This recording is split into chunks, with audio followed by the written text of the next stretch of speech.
preguntarnos quiénes somos, para preguntarnos realmente si en quién estamos creyendo, qué es lo que nos está moviendo en nuestra vida. Realmente ha sido un tiempo donde hemos sido bastante confrontados por la verdad. Es un tiempo donde hemos sido confrontados por su palabra. Para ninguno es mentira o todos podemos decir que en algún momento de la cuarentena nos hemos desesperado. Hemos querido salir corriendo, hemos querido no cumplir las reglas, porque todos entramos como que en ese tiempo de ansiedad. Pero lo que vamos a hablar el día de hoy realmente es algo que supera esta situación. Es algo que no solamente en este tiempo se está viviendo, o no solamente en este tiempo de cuarentena se sufre. La identidad es lo que nos sostiene. La identidad es lo que nos permite actuar de cierta forma, actuar de una forma o de otra manera. Pero en este tiempo, y en todos los tiempos de la humanidad, siempre se ha vivido de una crisis de identidad. Porque realmente, ¿qué identidad puede ser suficiente para sostener nuestra existencia? ¿Qué le da identidad a un pueblo? Su geografía, su historia, su economía puede ser, o los políticos, o la política que se lleva a cabo en ese lugar, las costumbres de ese pueblo, las tradiciones de ese pueblo, o qué es lo que distingue a un pueblo. Lo que distingue a un pueblo, eso es lo que le da su identidad. Ahora, ¿qué es lo que le da la identidad a una persona? Su conciencia de existir, los retos que decide afrontar, las realidades que decide adoptar, las expresiones que decide adoptar, a quién decides adorar. Puede ser que adores a la ciencia, puede ser que adores a la naturaleza, o puede ser inclusive que te adores a ti mismo, o que adores a tus familiares, a tus propios familiares. Y eso va creando nuestra identidad. Es lo que va moldeando el patrón de conducta y nuestra personalidad. Pero hoy en día hay demasiada información, hay demasiados grupos. Todas las personalidades que nosotros podemos tener, todas las personas se quieren inclinar hacia algo para identificarse con eso y para saber entonces cómo afrontar la existencia en esta vida. Todos queremos pertenecer a un grupo, todos queremos sentirnos identificados con algo, que algo nos represente. Pero la pregunta es, ¿de dónde viene la crisis de tu identidad el día de hoy? Me acuerdo que cuando estaba empezando la universidad, estaba entrando en la primera vez que iba a recibir clase en la universidad, y esta clase se llamaba Hombre, Cultura y Sociedad. El salón era bastante grande, éramos como unos 40 estudiantes más o menos, todos recién salidos de preparatoria o de secundaria, como le dicen acá, o ya saliendo de ese grado diversificado. Todos jóvenes de 16, 17, 18, 19 años, algunos un poquito mayores de 24, 25, 27, pero la mayoría eran jóvenes, eran pollitos, por decirlo de alguna manera. Gente, niños en sus pensamientos, niños en su identidad, gente que ni siquiera sabía hacia dónde ir, gente que estaba empezando una carrera, gente que estaba apenas construyendo su vida en ese momento. Me acuerdo que ese primer profesor empieza a hablar un poco de filosofía e inclusive él dice al principio cuál era su propia filosofía. Este profesor era budista, o es budista porque creo que todavía vive. Pero él empieza a decir que el pasado es un espectro del futuro y que el futuro está dentro del presente y que el presente es una reflexión de lo que va a pasar en el futuro, y empieza a hablar así de forma un poco hasta enredada. Y yo, bueno, escuchándolo, les digo, yo con mi mentalidad, bueno, ¿qué está pasando? ¿Qué es lo que estoy recibiendo? Es una nueva información, en la universidad se te abre la mente. Y yo me levanto y le digo, profesor, yo creo que lo que está diciendo está totalmente errado. Yo creo en un Dios que puede estar en el presente, que ya estuvo en el pasado, pero que también está en el futuro. O sea, que vive en una eterna, vive en un perenne presente, o sea, vive en la eternidad. Cuando yo me levanté delante de todos estos compañeros, todos me miraron así como, ¿qué clase de filosofía es esta que nos está diciendo este muchacho? Y el profesor inclusive me dijo, bueno, porque era así pelón, así con los ojos, así con ojeras, así filósofo, así medio loco. Entonces me dice, dime cuál es tu creencia, ¿en qué crees tú? Y yo le dije, yo soy hijo de Dios. Y él se quedó todavía más asombrado, todas las personas en el lugar se quedaron muy asombrados de que yo dijera, soy hijo de Dios. Y sé que mi Padre puede estar en el pasado, está en el presente y también ya está en el futuro y que ya vio todas las cosas. Entonces, este concepto para él era realmente bastante extraño. Era un concepto realmente que no cabía dentro de su mente. Dentro del budismo y de toda la filosofía oriental, realmente no se puede entender este concepto. Entonces, bueno, seguí en esta clase, nos mandaron a hacer un primer ensayo, hice el primer ensayo y saqué 40 de 40, o sea, realmente le gustó el ensayo que yo hice. Pero después nos mandaron a hacer otro ensayo que era el 60% de la materia, o sea, el 40% y el 60%, o sea, era más de la mitad de lo que costaba toda la materia.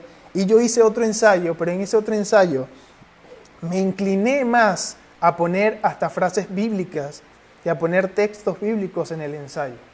Y en este ensayo, ¿cuánto creen que saqué? 0. 0 de 60. Entonces me acerco con el profesor y le digo, profesor, ¿por qué mi calificación? Si ahora en el ensayo anterior me felicitó y me dijo que escribía muy bien y ahora en este ensayo me pone 0. ¿Qué pasó? Soy el mismo que escribió el ensayo pasado es el mismo que escribió este ensayo. El profesor me dice, es que no te puedo calificar sobre lo que me pusiste porque realmente eso que me pones no tiene ninguna base. Pero me dijo, y yo defendiendo mis argumentos, defendiendo la fe, él me dijo, hijo, pero lo único que sí te voy a admirar es que ya tú tienes un propósito por qué vivir. Las personas que están en este lugar, la mayoría no sabe a dónde va, no sabe qué quiere y no sabe qué es lo que rige su vida. Pero tú estás muy seguro de tu fe. Tú sí de verdad defiendes a tu Dios. Pero solo por eso no te voy a raspar la materia. Te voy a poner 10 puntos para que ya pases, porque en mi país se pasa con 50, en mi universidad. Y me pasó. Pero me dijo eso. Y eso, de verdad que me quedó muy grabado en mi mente. Que él me haya dicho, tú sí tienes un motivo para vivir. Tú sí tienes una identidad. Cosa que muchos de los jóvenes que están acá quisieran tener. Pero entonces, hoy en día, presentamos este problema de identidad. Los jóvenes no saben qué quieren, no saben hacia dónde van, no saben por qué están viviendo en el día de hoy. Inclusive, muchos jóvenes empiezan a buscar su identidad y claro, si no le dan una buena educación en su casa, después se salen a la calle y en la calle es dura para educar y le empiezan a decir, bueno, pero métete esta droga. Bueno, pero métete esto para que tú veas que te vas a poner a volar y vas a poder experimentar muchas otras cosas. Y empiezan a trastornar la inocencia de estos jóvenes, empiezan a trastornar la inocencia de estos muchachos.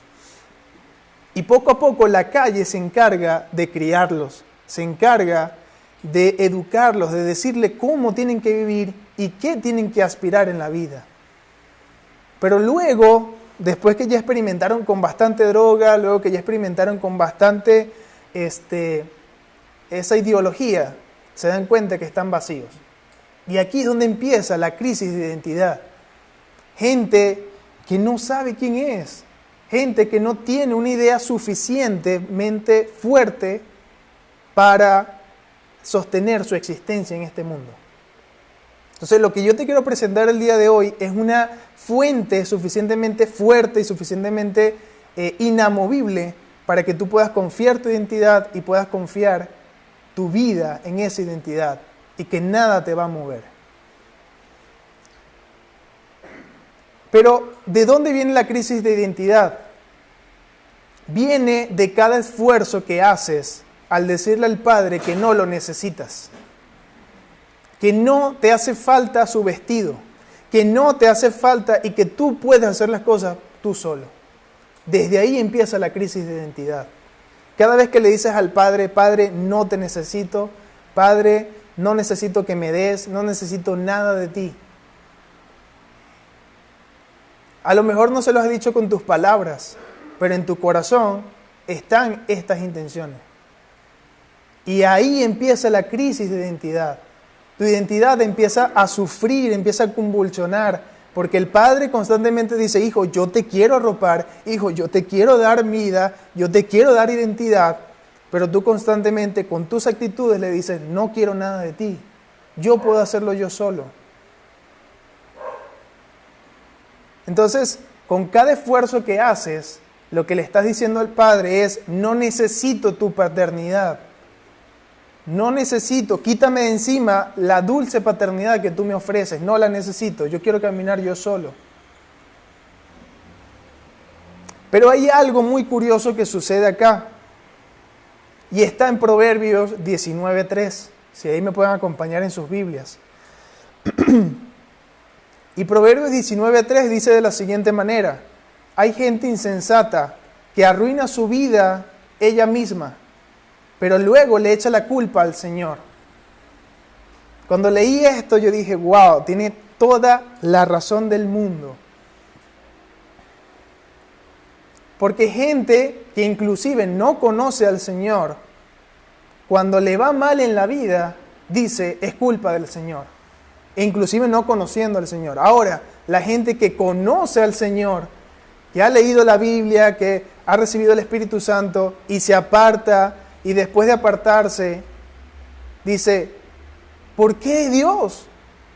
¿Por qué me estás poniendo estas pruebas? Y empieza a haber una convulsión en su identidad. Empieza a ver ese por qué, empiezan a generarse todas esas preguntas que a veces no tienen respuesta. ¿Pero por qué? Porque la misma respuesta se encuentra en la misma paternidad del Señor y no en otro lugar. Avancemos un poco. En Lucas 15, del 11 al 32 dice,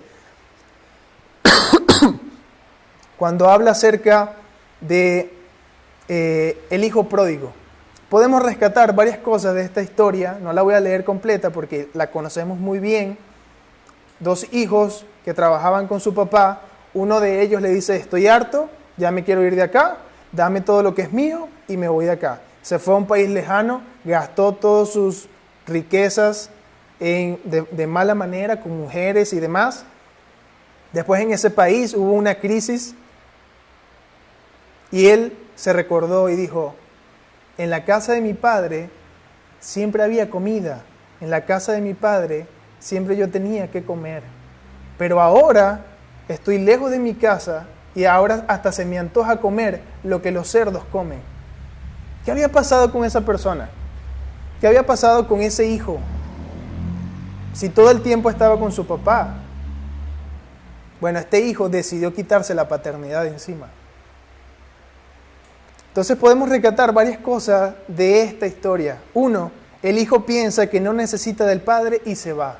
2, el hijo reconoce que en la casa del padre tenía todo. 3, entra en confrontación consigo mismo y desarrolla un rechazo a la paternidad. Porque cuando él regresa, él dice, Padre, sé que he pecado contra ti, contra Dios, y que no merezco ser tu hijo.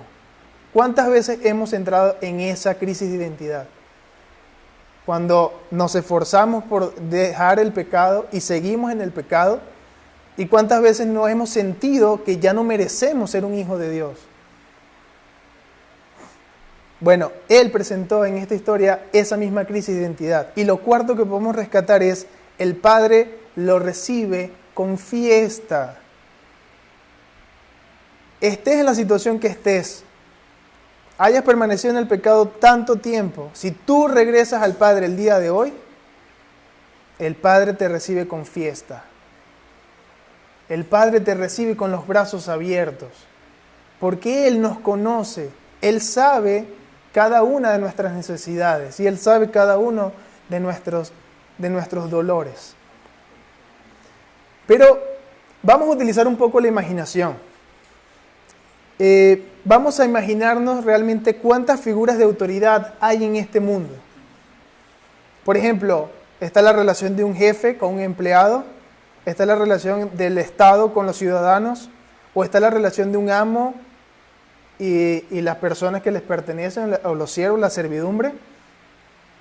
Pero la pregunta aquí, ¿por qué Dios decide que la relación que va a establecer con los que creen en Jesús es de un padre a un hijo? ¿No te lo has preguntado alguna vez? ¿Por qué Dios decide, en su infinita sabiduría, hacerlo de esta manera? Porque simplemente no nos dice, bueno, siervos y ya. O porque no simplemente dice, yo soy Dios, ustedes son mis criaturas y yo no voy a tener ninguna relación con ustedes, sino que confórmense con que todos los días le hago aparecer el sol en el cielo y confórmense con que todos los días pueden comer algo de la tierra. ¿Por qué el Señor se esfuerza tanto en convertirnos en hijos?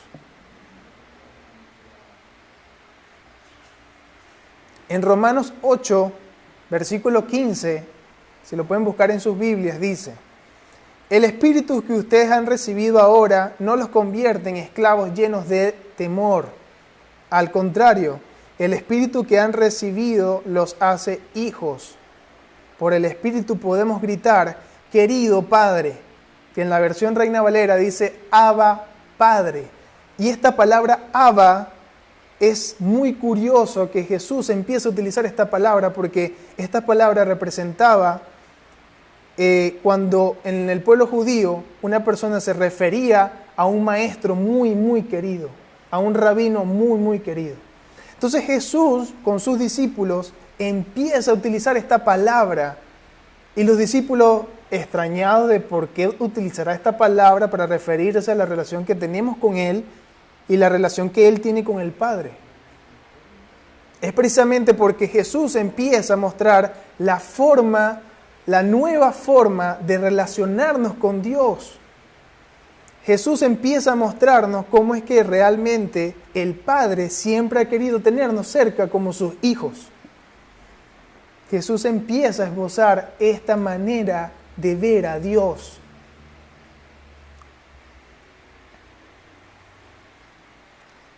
Y sé que es difícil muchas veces ver a Dios como un padre. ¿Por qué? Porque nuestra relación con nuestro Padre terrenal a lo mejor no ha sido la mejor. O a lo mejor nunca lo tuvimos. O a lo mejor, no sé, nos pegaba, nos regañaba y que tantas otras cosas pudo haber hecho una figura paterna. Pero lo cierto del caso es que todos desesperadamente buscamos identificarnos con algo. Siempre nuestra personalidad se inclina por darle mayor peso a ciertas cosas que van formando nuestra identidad, van formando nuestra personalidad. En Génesis, y nuevamente repito, estamos desesperadamente buscando algo para identificarnos y poder soportar nuestra existencia. ¿Por qué la gente se suicida? Porque ya no saben qué hacer con su vida. Ya su vida pierde significado. Su vida deja de tener importancia. Pero ¿quién fue que le metió en la cabeza a esas personas que se suicidaran? Ideas. ¿Qué ideas? Ideas que no pueden soportar su existencia, no pueden sostenerlos. Y por eso deciden quitarse la vida. Porque no se acercan a la identidad del Padre. Génesis 1:26 dice, Dios plasma su versión de cómo fuimos creados y marcó de dónde vinimos. Luego dijo Dios, en el versículo 26 de Génesis 1, ahora hagamos al ser humano a nuestra imagen y semejanza. Tendrá poder sobre los peces del mar, sobre las aves del cielo y en toda la tierra. Reinará sobre los animales terrestres y sobre todos los que se arrastran por el suelo.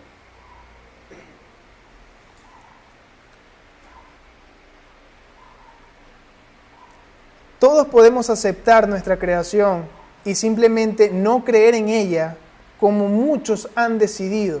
al fin y al cabo somos libres de decidir. Somos libres de decidir en qué creemos que somos. Nadie nos obliga a creer lo que el Señor nos dice. El Señor te dice lo que eres y ya, pero Él no te obliga a creer lo que eres. Tú te tienes que obligar a creer lo que eres. Pero en este momento, hasta este punto, encontramos tres bandos. Uno, están las criaturas que todavía no deciden seguir a Jesús y reconocerlo como Dios. No se le puede llamar hijos.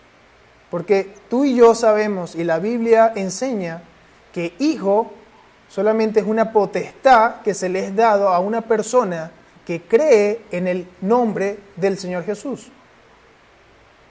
Eso lo capacita para ser un hijo. Dos, las criaturas que reconocieron a Jesús como Señor y se han convertido en hijos, pero que están apartados por todas las dificultades de este mundo, que han menguado su fe y siguen luchando para mantenerse. Ese es el segundo bando que encontramos. El tercer bando son las criaturas que han recibido a Jesús como su Señor y que ahora son hijos de Dios, pero que han decidido permanecer en rebeldía por no haber cuidado sus corazones. ¿En qué bando estás tú?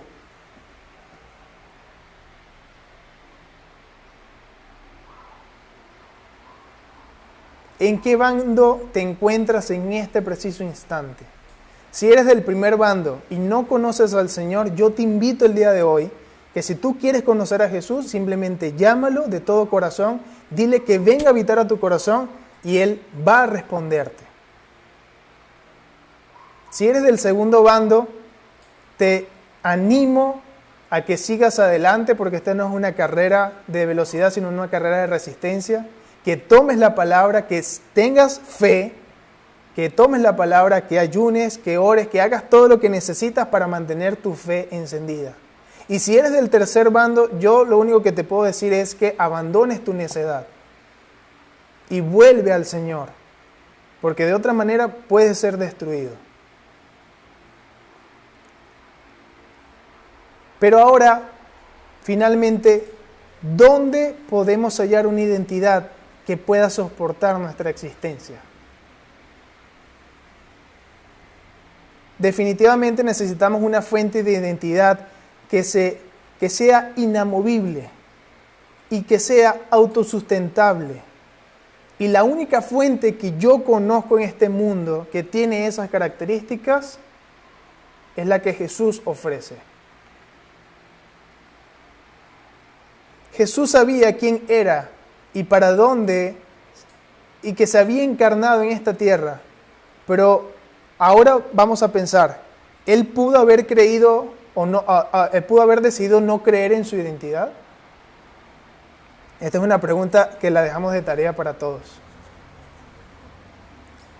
Tu personalidad va cambiando a medida que crees que realmente eres un hijo de Dios.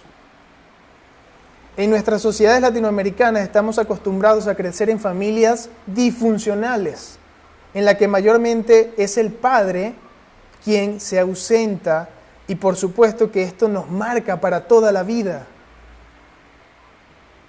Y tú lo puedes confirmar, tú lo puedes ver. Si has sido una persona descuidada por tu papá, si has sido una persona maltratada por tu padre, dime si eso no te afectó firmemente en tus convicciones y en tu manera de ser y en tu manera de vivir. Por supuesto que sí. Y ahora una persona que realmente tuvo a su padre, que realmente lo crió, que realmente le dio amor, que realmente lo disciplinó cuando lo tenía que disciplinar, ¿cómo está esa persona? Puede haber dos opciones.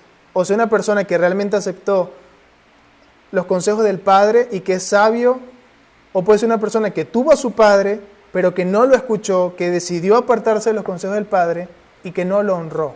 Pero eso ya depende del corazón de cada persona. Pero en este caso hablamos de la ausencia de un padre, de la ausencia de la paternidad. Eso es lo que está sufriendo esta generación. No conocen a su padre. Y la palabra dice en el Salmo 27, ¿Acaso te ha dejado tu padre o tu madre? Y has experimentado. David en este salmo, estaba experimentando una terrible desesperación. Estaba experimentando ser perseguido.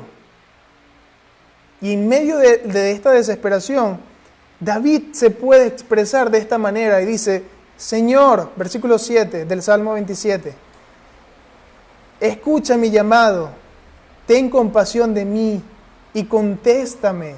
Señor, de todo corazón quiero conversar contigo y aquí estoy para adorarte.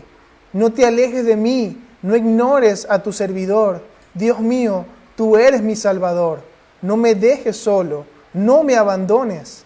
Aunque mis padres me abandonen, el Señor se encargará de mí. Señor, enséñame a vivir como tú quieres. Guíame por el camino seguro, ayúdame porque tengo muchos enemigos. Y yo te pregunto, ¿David era un Dios? ¿David tenía poderes sobrenaturales? ¿David tenía 4 corazones, 5 estómagos, 3 cabezas, 7 ojos? No, David era igual que tú, igual que yo. Pero el corazón de David es lo que marca la diferencia y por eso está en su palabra, está en la palabra del Señor. Muestra un corazón totalmente humillado al Señor y que en la desesperación clama por el Padre y le dice: no te alejes de mí, enséñame a vivir como tú quieres que yo viva, no me dejes solo, yo me aferro a ti. ¿Tú has experimentado eso? ¿O le has dicho al Padre: yo no te necesito, yo no necesito tu vestido, yo puedo yo solo? ¿Cuál ha sido tu actitud?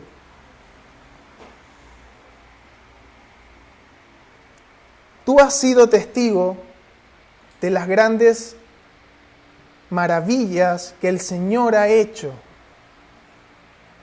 Pero el gran reto aquí es que mantengas tu corazón creyendo. Porque les aseguro que el pueblo de Israel, después de pasar por el medio del mar, a lo mejor cuando estaban del otro lado, cuando ya habían sido salvados, estaban bien contentos. Pero a lo mejor en 4 semanas, en un mes, ya el corazón de algunos estaba endurecido nuevamente. Y la palabra una y otra vez dice: yo te he querido buscar, yo he querido estar contigo, yo he querido salvarte, yo he querido darte mis leyes, yo he querido darte mi amor, y tú sigues apartándote de mí. Entonces aquí el problema no es del Señor, el problema es nuestro. El problema es nuestro duro corazón. Entonces el reto acá es mantener nuestra fe intacta. Y por eso el Señor la prueba. Por eso el Señor tiene que probarla. Para que después que pase por las pruebas pueda quedar aprobada y no una fe rechazada. Las muchas dificultades querrán apagar nuestro amor por Dios. Y Jesús enseñó en la parábola del sembrador, en Mateo 13, desde el versículo 3, dice: escuchen, el sembrador salió a sembrar. Al esparcir las semillas, algunas cayeron en el camino, vinieron las aves y se las comieron. Otras semillas cayeron en terreno pedregoso, donde no había mucha tierra. Esas semillas brotaron rápido porque la tierra no era profunda, pero cuando salió el sol, las plantas se quemaron y como no tenían raíces, se secaron. Otras cayeron entre espinos, crecieron con las plantas y se ahogaron. Otras semillas cayeron en tierra buena y empezaron a dar fruto. Algunas plantas produjeron 100 granos más por semilla, otras 60 y otras 30. Oigan bien lo que les digo. ¿Acaso esto no queda totalmente explicado? Pero no, el corazón tan duro de los discípulos no les permitía entender lo que Jesús estaba diciendo. ¿Yo te lo tengo que explicar el día de hoy? ¿O queda muy claro? ¿Qué clase de tierra eres? ¿Estás dando fruto? ¿Al 60, al 30, al 20, al 10? ¿Estás dando fruto? ¿Qué clase de corazón tienes? ¿Un corazón duro? ¿Un corazón que le dice al Padre, no te necesito? ¿O un corazón que dice, en los tiempos difíciles, Señor, tú eres todo lo que yo necesito? No buscaré en otros lados, te buscaré a ti. El amor constante en nuestras vidas es una característica de una persona que vive creyendo en su identidad como un hijo de Dios. Si tú amas constantemente,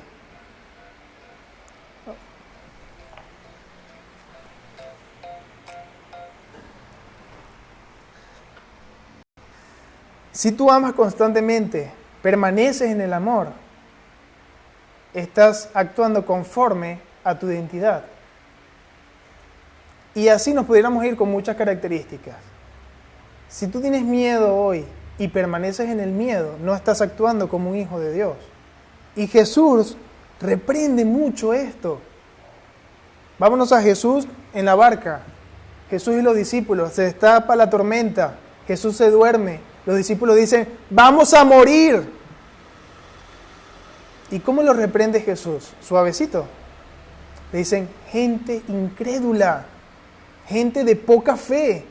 ¿Acaso se van a morir yo estando en la barca?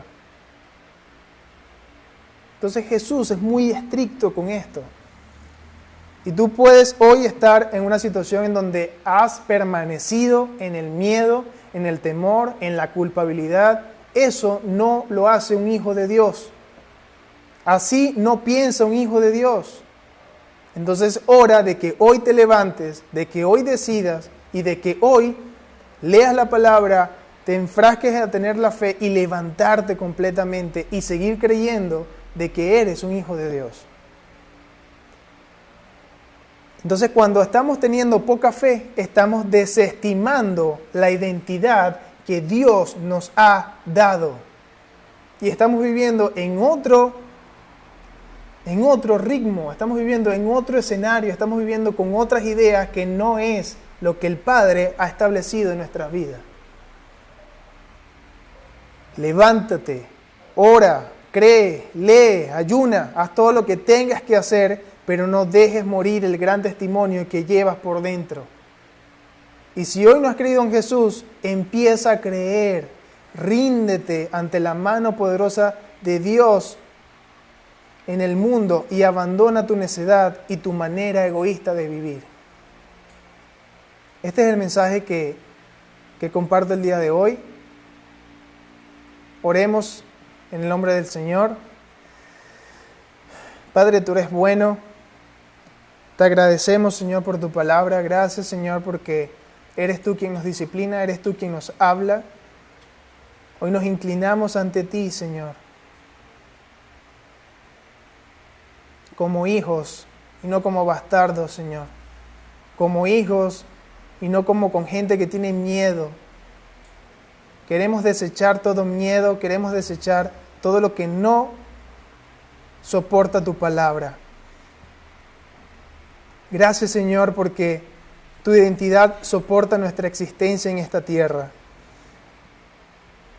Tu identidad nos da valor, nos da propósito, nos da dirección y nos levanta todos los días con un impulso impresionante, Señor, a seguir extendiendo tu mensaje a todo este mundo, Señor, que se pierde, a todo este mundo que se revuelca en el lodo y sigue pensando que ahí es su lugar. Oramos, Señor, para que pongas valentía en nuestros corazones, para que nos levantes de donde estamos, Señor, y que podamos de una vez por todas decidir obedecerte, decidir avanzar contigo, Señor. En el nombre de tu Hijo Jesús, Señor, oramos.